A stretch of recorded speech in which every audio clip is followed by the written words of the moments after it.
Bonjour à tous, nous nous retrouvons ce dimanche 4 août et l'évangile qui nous est donné aujourd'hui, c'est la suite de l'évangile que nous avons écouté dimanche dernier. Dimanche dernier, nous avions la multiplication des pains et aujourd'hui, c'est le passage qui suit cette multiplication des pains.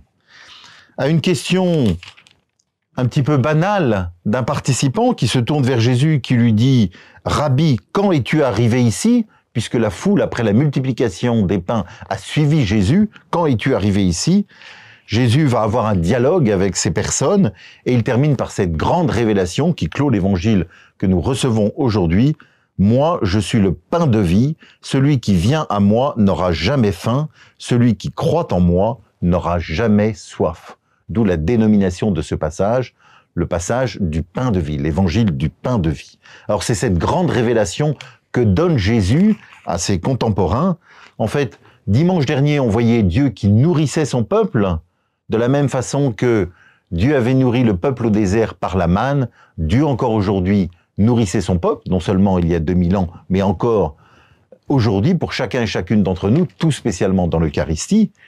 Mais Jésus nous dit « Moi, je suis le pain de vie. » Je suis le pain. C'est lui. Il se donne lui-même en nourriture. C'est pas simplement une manne du pain qui vient et qui est recueilli le matin dans le désert. C'est lui-même, vrai Dieu et vrai homme, Jésus ressuscité des morts, qui se donne lui-même en nourriture.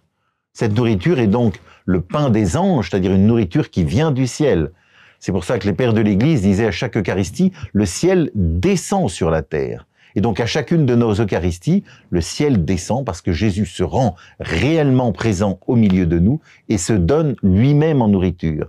Cette Eucharistie qui nous est donnée n'est pas un symbole, n'est pas quelque chose qui nous parle de Jésus, c'est Jésus lui-même, le corps du Christ qui nous est donné. De communion en communion, je reçois ce corps du Christ qui me fait petit à petit participer à ce que Dieu est.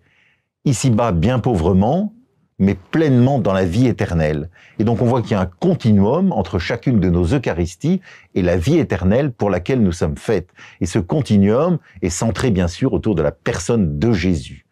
Jésus est vraiment le médiateur, celui qui nous aide à passer de la vie ici-bas à la vie éternelle, parce qu'il est pleinement homme, mais aussi pleinement Dieu. Voilà, en ce dimanche 4 août, je vous invite aussi, nous fêtons avec toute l'Église la Saint Jean-Marie Vianney, patron des curés de l'univers et aussi patron des prêtres de France.